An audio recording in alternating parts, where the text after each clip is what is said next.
Tottenham Hotspur against Chelsea. Jose Mourinho's Spurs against Frank Lampard's Blues. Does it even get bigger for us in the league?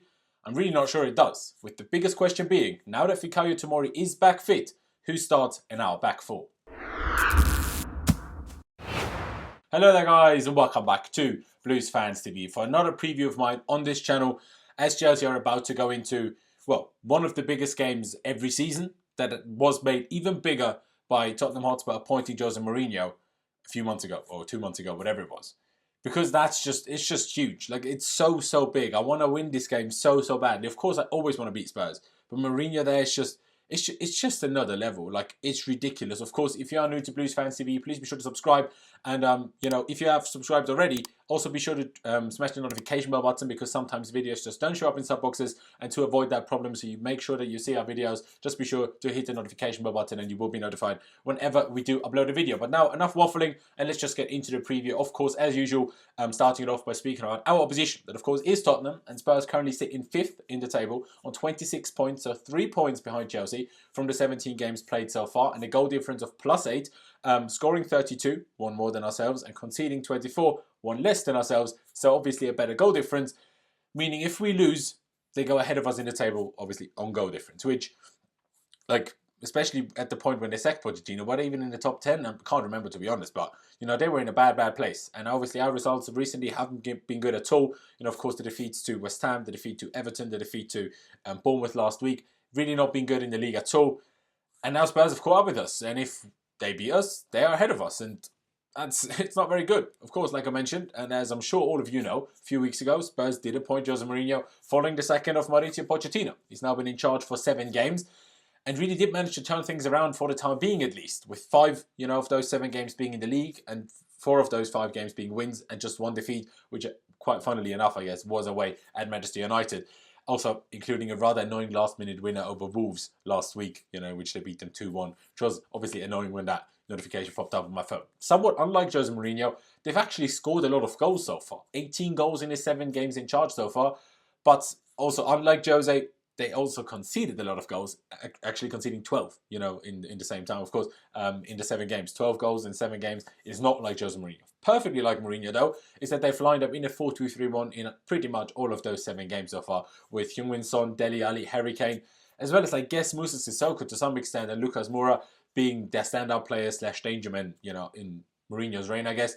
And then again, very much like Mourinho, they're not about possession. They're not a lot about possession anyway. They've had either pretty similar amount of the ball compared to the opposition, or actually less than them, most surprisingly to me anyway, against Wolves last week when they just had 42% of the ball but won the game 2-1, and they even beat Burnley 5-0 and had less of the ball, just a bit. They had like 49%, but still, to have less of the ball and win 5-0, only Mourinho will do that. Like, that just doesn't happen. And with that, I'm almost certain, to be honest, no, I am certain that we will have more of the ball tomorrow as well. Like, it will just, you know, be that way, really. Other than that, what is there to say? Mourinho is a very good manager, regardless of what people may have thought of his time at Manchester United, or obviously also what happened, you know, at Chelsea when he was sacked as well. But what it certainly does do, at least for me, like I mentioned earlier already, it makes the game even bigger. You know, it makes it even bigger than it already was. Playing Spurs is always big. You know, it always is. I always want to beat them. Like, I despise Spurs. People don't understand how much I actually hate Spurs. But then, with Jose being there, I mean, that's even bigger. That is even bigger. And personally, sadly, I don't think we will. But I really, you know, want to win that bloody game. I really do. But to be honest, that was really it about Tottenham, because their manager has only been in charge for 7 games. There's a little bit less to talk about, I guess. There's no point talking about that goal scoring stat throughout the season, because, you know, everything's pretty different compared to when Pochettino was there earlier this year. But then coming to Frank Lampard's pre-match press conference, which to some extent was, I guess, quite interesting, but it wasn't the most interesting thing either, in all honesty. Now, the first thing that the boss said was that Ruben Loftus-Cheek is making good progress in his recovery, finally, which, you know, was intensified, proven, I guess, by Ruben Loftus-Cheek uploading an Instagram story of him being training on the pitch with the ball running and everything, which of course looked good. I will probably put the video without sound somewhere on the screen. like I said, that is very good, but of course Lampard did say that he's still nowhere near, contention for match play, which of course isn't a surprise. Maybe January, hopefully the latest by February, that would be good. Other than him though, Frank Lampard said everyone is fit, including Fikayo Tomori, who of course missed the last couple of games, but also Ross Barkley and Olivier Giroud, who have been in and out of being in the squad, and not even being in the squad, but let's be honest, neither of them, hopefully, will start the game anyway, or even will come on, quite frankly. But everyone else as well that has been carrying small niggles should be perfectly fine now, including the likes of Tammy Abraham, who of course had been struggling with a bit of a hip problem. And Lampard did also go on to saying that arguably team selection is the most difficult it has been so far, with the least amount of injuries. And also, for the first time in quite a while, having a week without a midweek game. So, of course, the players, worked and tried really hard to show their worth this week just to, get into the team for such a big game on Sunday. He also said that he's very happy to face Jose Mourinho, because he said it was very special for him last year when he played him with Derby against Manchester United, of course, winning at Old Trafford on penalties. So, of course, that was great. I thought that was very funny last year. But he did say that it's also a little bit different now, simply because it's Chelsea against Tottenham.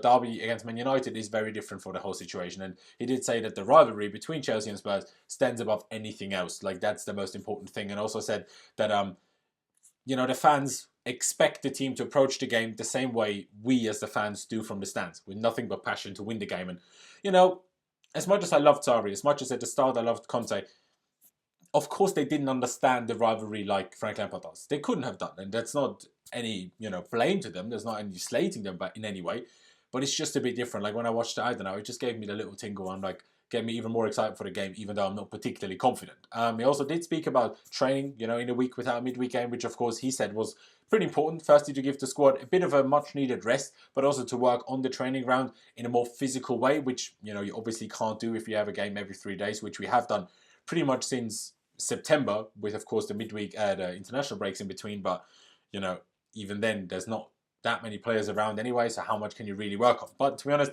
that was it from the press conference, and now we're getting to Chelsea. And personally, lineup-wise, there are a few things I'm 100% sure about, but then there are other things why, I really don't know. I really don't know who I will start / who Frank Lampard will start. Now in goal, that is a guaranteed one for me. Kepa has to play. It's as simple as that. As much as, we've had our struggles with him recently, there's no point playing Willy Caballero, let's be honest now. But then coming to centre-back, it's the first one where it's a bit tricky for me personally, because Tomori is back fit, but does he start? Does he start immediately? Personally, I think he should. I think he should. I mean, Rudiger and Zuma together haven't exactly improved us defensively and improved how many goals we concede.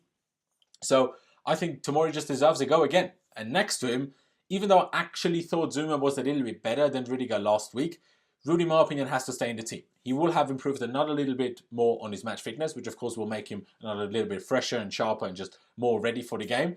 And he's just a bit more of a leader and a motivator, which I really, really want to see in a game this big. That's that. So for me, it should be Rudiger and Tomori is to do centre-backs. And a little bit like with Rudiger is with Azpilicueta for me. First of all, he almost always turns up in big games, and it's just someone that will absolutely give it his all when it matters so much. Even though Reece James does more for us going forward, it is also decided that Heung-min Son is going to play for Spurs, who is, of course, arguably, in my opinion, their best player and their most dangerous player. And that, of course, is our right-back side, because he plays in the left wing. So we need to be careful. We really need to be careful. And yes, James is quicker than Aspi, but still, for me, it should be the Spaniards. One could argue, though, that Reece James should play anyway, with Azpilicueta playing on the left, because I personally want Aspi in there. I can still have him in there if he plays a left-back. But while I would accept if Lampard does that and I would be okay with it, I still think Aspi is too uncomfortable on the left-hand side. Especially with the ball at his feet, he's just not comfortable. Defensively, he's fine, He actually arguably finds it a little bit easier to show the guy, the opposition down the line and force him to cross, although we're not exactly good at defending crosses, so is that even better? Who knows? But on the ball, I just don't think he's comfortable enough, especially when he's being pressured in our build-up. That just becomes a really big problem in my opinion, so that's why I personally wouldn't do it. So yeah, for me, it's Emerson on the left, of course, because Marcos Alonso shouldn't be playing, and Aspi on the right as the two fullbacks. And as for the formation, personally for me, it should be a 4-3-3 and nothing else. It shouldn't even be a debate whether we should play a 4-2-3-1. It's a 4-3-3 and nothing else. And with that, also the midfield three of Jorginho, Kante and Mateo Kovacic and nothing else. It just shouldn't even be a debate. But N'Golo Kante cannot play as high up the pitch as he has done recently. He needs to stay deeper. He needs to stay much, much deeper. I don't want to say, he needs to stay there to protect Jorginho. To some extent, yes, he needs to do that because Jorginho isn't that quick. but also generally for the balance in our play and also having the right back out, because that's why I think our right backs have struggled quite a lot, because Kante just isn't there in time sometimes to help them out, especially when the right back pushes up quite a lot as well. And it is a problem. So for me, Kovacic should be the one of the midfield three that pushes up more, not Kante. And then I think our midfield is absolute top notch. Absolute top notch. And similarly to the midfield, it is kind of with the front three in all honesty. They're all kind of set in stone for me. I mean, Pulisic has to start on the left again. Willian has to start on the right again. And Tammy Abraham has to start up front. I personally just don't think that Hudson-Odoi has done enough when he has come on in games to warrant starting a game this big, especially. Like if, you know, we had a cup game or whatever, yeah, of course he needs to start, because he needs to get into their rhythm and sharpness and confidence as well, but not against Spurs. You know, that just isn't the game where I would do that personally. But of course, we didn't have a midweek game this week, as I've mentioned about 5 times already. So Lampard will not just pick on performances recently, but also on who's done well in training this week. And we obviously don't know how that went. So because of that, there could be maybe a surprise or two in the lineup, but personally, I just hope there won't be. As for the game and how we should set up as well, I already mentioned Kante, you know, not playing as high as he has done recently, kind of as almost a number 10, which I really don't understand. Even though it works sometimes and he has scored goals and he has, you know, played his role in some of our goals as well, but I don't think just because he can do that, I don't think Kovacic can't do that if he's the one that pushes up forward. But I just think Kante helps us more with the defensive stability, and we also play more to his strength. Like people say, Sarri played him out of position and too high up the pitch. Lampard has gone to a completely different level of how high Kante is playing up the pitch. So that is that. Other than that, it's the same things I always say really. Focus, 100% focus for the entire 90 plus minutes. Movement, a lot of movement on the ball, off the ball, when we're in possession, but you're not on the ball as the individual player. Quick passing. Better decision making in the final third than recently would be good. That would be a strong start. And then, of course, taking our chances. If we do all of those things, we do, of course, stand a chance. Because, you know, as much as I'm not particularly confident, that is mostly to do with our recent performances and Spurs' recent performances. So there is a chance. And if we do all of those things, great. But to be honest, I'm not 100% confident that we will do all of those things. Plus, there's also me hoping that we have improved on defending set pieces and throw-ins, as well as our overall defending in this week without a midweek game. But I also thought about these things last year under Sarri when we didn't have midweek games for once with the Europa League, of course. And then we usually didn't improve in those things at all, you know, those full weeks of training. So I don't know what to expect for Sunday, for tomorrow. So I guess we'll just have to wait and see. Like I said, I told you I'm not confident. You know, if I told you I'm confident, I would be lying. In all honesty, I don't even think we're going to get a draw, if I'm going to be completely frank with you. But I just really hope I'm wrong. I really, really hope I'm wrong. But I reckon we're going to lose 2, maybe 3-1. You know, I really think so. But please, Lampard and Chelsea, please just prove me wrong. Please do. Because I really, really, really want to win this game. You know, Jose pissed me off by going to Spurs. I hate Spurs as it is. And we also need to bounce back. And finally a win against the top 16, which we haven't managed to pick up so far this season, you know, would be huge for the players' confidence, for the manager's confidence, for the confidence in the fan base. It would just be very, very big. So if we could do it, if we could pull it off, great. I don't care how. You know, if we have to grind it out and do a park the bus and somehow win the game 1-0, completely fine by me. You know, it's Spurs. You know, most other games, I'm not a big fan of that. You know, I'd rather like try and play and win or whatever. But it's Spurs. It's Spurs against Jose Mourinho. I don't care how. Just get the bloody win. You know, even a draw I would be okay with. But just don't lose. Like, just somehow win. Somehow, Lamps, think of something and somehow get that win. But to be honest, guys, that has really been it from me. I do hope that you enjoyed this preview. Of course, it's out on a different day to usual just because we had the Expressions collab yesterday, and I was a bit busy on Friday anyway, so I was like, you know, let me just push this to Saturday, of course, with the game now being tomorrow. But yeah, guys, I really do hope that all of you enjoyed the video. Like I said in the beginning, please be sure to subscribe to Blues Fans TV if you haven't already. Make sure you smash the notification bell button just so you don't miss any of your future videos, and drop a like if you made it this far, especially, but just generally, just drop a like. That'd be massively appreciated. Go down below and click that like button. It doesn't cost you any time, doesn't cost you any money. But yeah, thank you guys for watching. Up to Chelsea. I'm so buzzing for the game tomorrow, but I'm also petrified, and I'll see you when I see you.